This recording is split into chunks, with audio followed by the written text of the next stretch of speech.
to make it look like his liver was coming out, and we had people in wheelchairs and people in coffins with their, with their guts coming out, and we built these 4 glass boxes that we put dead people in. They just lay there like they're dead with with wounds and blue faces like they're dead, and we had buckets of blood everywhere just to pour on top of people, and and we had a big half a side of beef and a man with a chainsaw but it was like a meat chainsaw, and he was cutting the beef.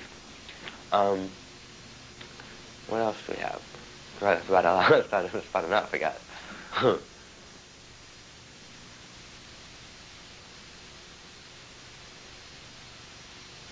That was really fun. I mean, well, it was fun, the good parts. I mean, I don't know.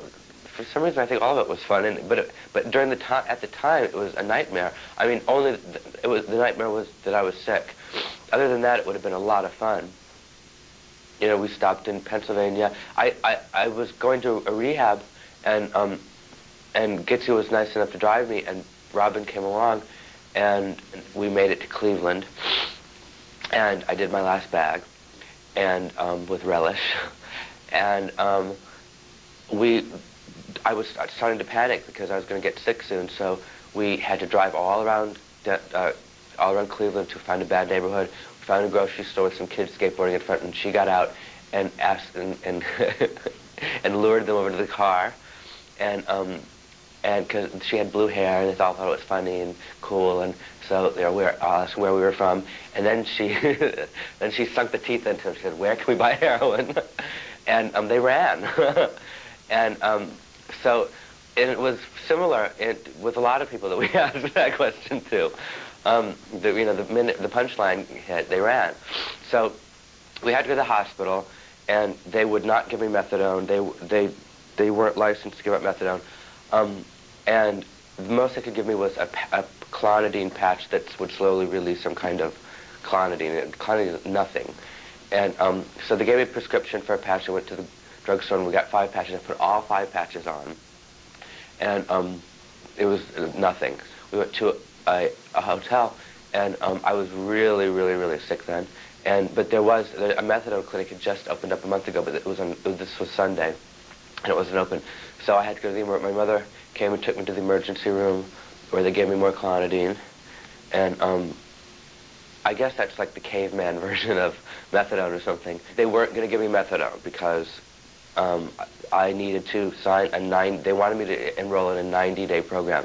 So so Gitsie looked at me like, do it. So I lied to them and said, yes, I'll be here for 90 days. Sure, sign me up. So I signed up, and they gave me methadone, and I felt wonderful. And so Gitsie and I decided that it might be kind of fun to stay there for a little while. Plus, I needed to stay there for a little while. And on Saturday, when they give me my Sunday dosage, we thought we'd skip out then and make it to the next methadone clinic. So we had a really good time. It was, I mean, both of us enjoy. We're both so lazy. It was so wonderful to get up at 7 o'clock in the morning every day and go get my methadone and then come back to the hotel room and just sleep all day. And we really enjoyed that. Like we looked forward to stopping at Dunkin' Donuts, getting donuts, coffee, and going back and eating donuts and going to sleep, then waking up when it was dark out. And I mean, I don't know why we enjoyed that so much, but we really did. And we did that for a week, and then we were sorry we had to leave, but we really did have to get to Denver, and Keoki was waiting for us. And so we made it to Chicago. I had I drank my methadone on Saturday. We left Saturday, made it to Chicago, and then we had to go out Saturday night in Chicago. Oh wait, on the way we picked up some kid. I remember, we met this kid in South Bend at one of those stupid MTV coffee bars, where they don't drink any liquor, they drink drum circles and stuff like that. And his name was Donovan, and we just asked him if he wanted to go to Chicago with us, and he said, yeah. And so he hopped in the car with us, and we said, shouldn't you stop at home to tell your parents? And he said, well, they'll probably be mad, but he said, they're not home right now, so why don't I go home and leave them a note? So we dropped off at his house, and he left a note. And we went to Chicago, we stopped at a carnival along the way. That was fun. And then we went to Chicago and went out to Shelter, the club Shelter. And we had previously thrown a bunch of parties there when we were traveling around the country, throwing parties in other cities. And the last party we threw there, the director of the club had quit the day before, so there was sort of no organization at the party, and they didn't have a hotel for us. So, so they made a deal. The owner made a deal with us. They'll pay for the hotel if I reimburse them. So I said, sure. So they paid for the hotel, and I wrote them a bouncing check.